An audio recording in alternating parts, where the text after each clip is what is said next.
I've been looking for this all my life.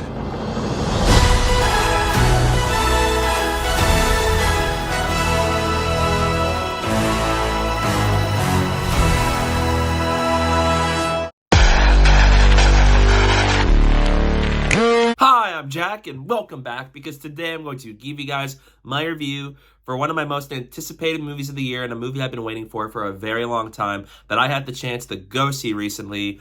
Indiana Jones and the Dial of Destiny. This time it is directed by James Mangold, taking over the reins of director from Steven Spielberg, and it brings back Harrison Ford as one of the greatest film characters of all time, with a supporting cast of Phoebe Waller-Bridge, Mads Mikkelsen, Boyd Holbrook, Antonio Banderas, and many more. Let me know down below in the comments, what's your take on Indiana Jones and the Dial of Destiny? I'd love to know that. And with that said, let's get started.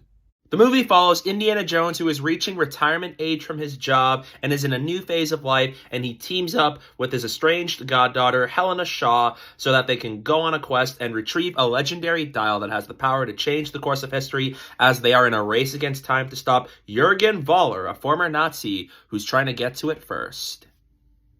I've been excited for this movie for a very long time. Indiana Jones is one of my favorite film characters of all time. Harrison Ford is just incredible in that role, and it's my favorite role of his, as much as I love him as Han Solo.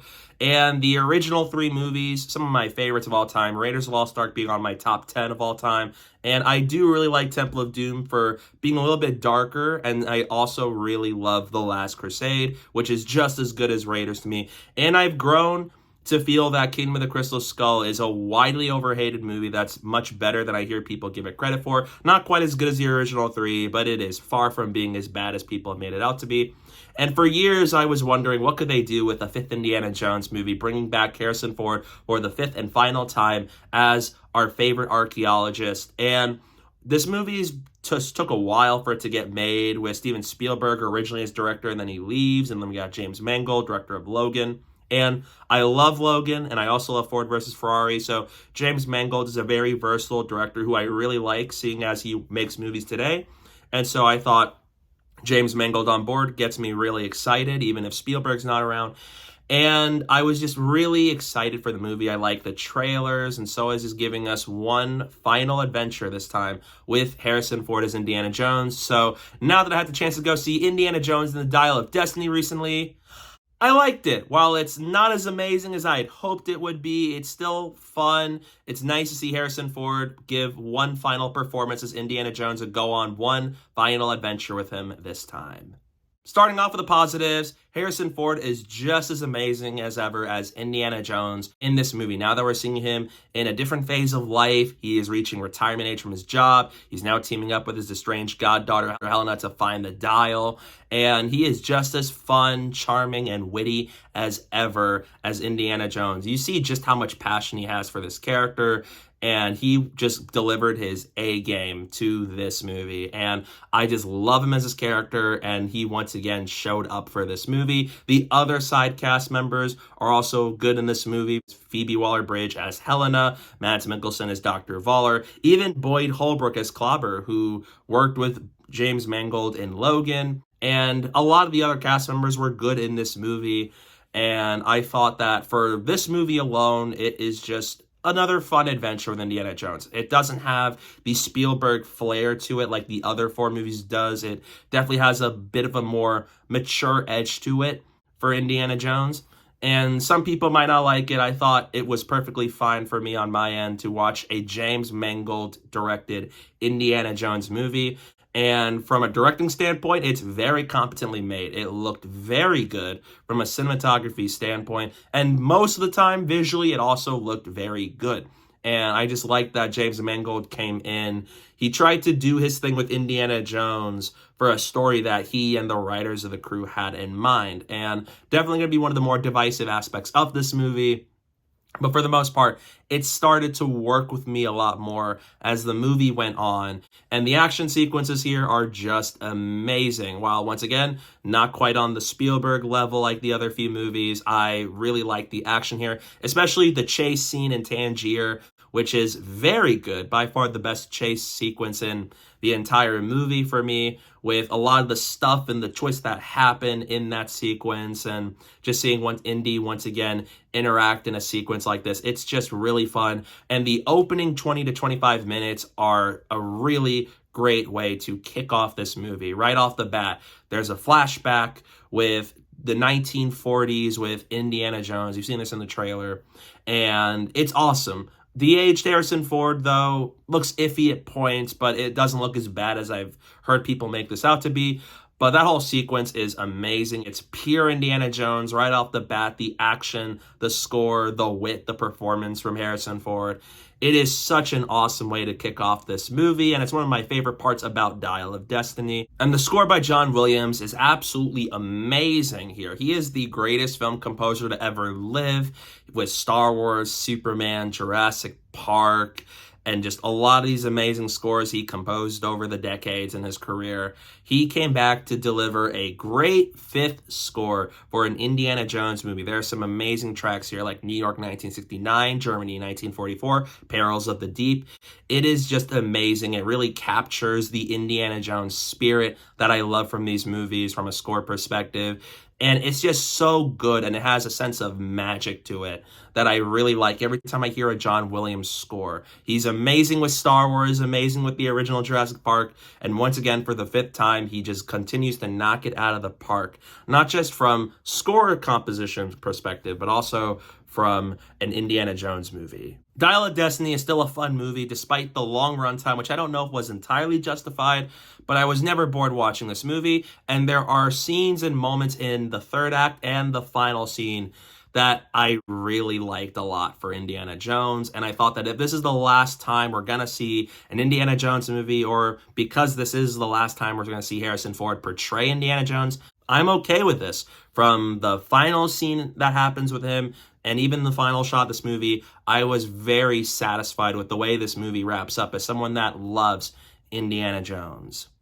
However, that leads me to my issues with Dial of Destiny. The first thing that comes to mind, the runtime for this one is a little too long. The Indiana Jones movies before this one tend to be between an hour, 50 minutes to 2 hours and 6 minutes. And those four movies are very well paced, really witty. They go straight to the point, and it never feels like the movie was overstaying its welcome here. Dial of Destiny is the longest Indiana Jones movie, and I feel like it doesn't really justify the long runtime it has. It feels like at times we're slowing things down till we get to something exciting, and I kind of wish they cut out certain scenes so that the pacing would flow a lot better.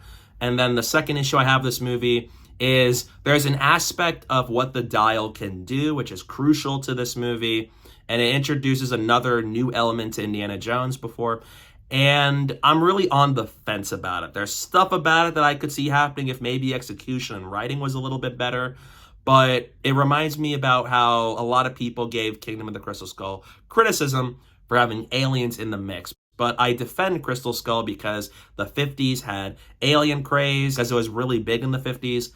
In Dial of Destiny, what the dial can do feels very outlandish. It feels like, okay, we're introducing nothing in Indiana Jones. And I feel like if it was executed better, I'd be cool with it. But there are aspects of it that leave me really questioning, was this the ideal way to have another Indiana Jones adventure? And there's stuff in the third act that does feel really outlandish and big, that they're going in this direction for an Indiana Jones movie.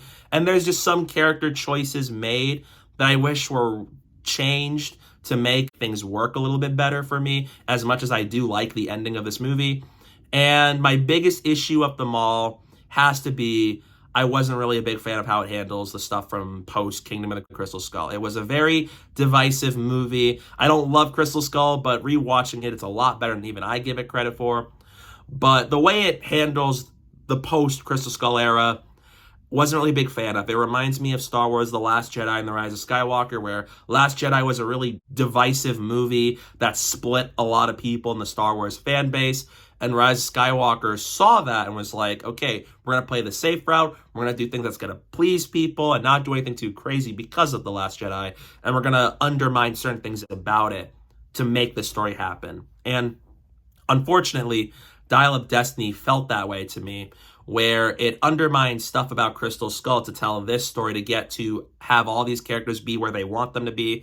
And it feels like it just made Crystal Skull a little bit worse for it, because now it doesn't feel like it means anything to the 5 Indiana Jones movies that we've had.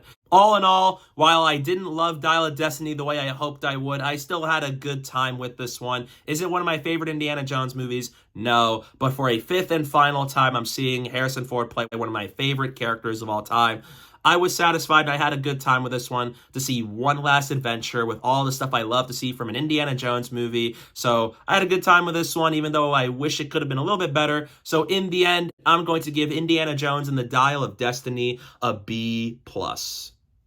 I liked it. Didn't love it, but it was nice to see Harrison Ford return as Indiana Jones for a final adventure, and I was really satisfied with the way it ended things off with him. So if you're a fan of Indiana Jones, I definitely recommend go seeing this movie in theaters, or if you just want a good summer blockbuster, this one could be a movie you can go see, because I enjoyed it, and even though it's a pretty divisive movie, I would definitely recommend you go check it out, see it for yourself, and make your own judgment on how you feel about Indiana Jones and Dial of Destiny, because while I don't love it, I still enjoyed the movie for what it had to offer. So yeah, that's my review for Indiana Jones and the Dial of Destiny. What are your thoughts on the movie? Let me know down below in the comment section. I love to know your thoughts on it. Stay tuned for some upcoming videos I have planned very soon. I'm going to have a review for Superman and Lois Season 3 coming your way at some point, so stay tuned for that. And don't forget to follow me on social media. My username is down below at the bottom of the screen and in the description below, so please go do that while you're at it. And thank you guys so much for watching, and don't forget to hit that like button and the subscribe button, and stay tuned for more.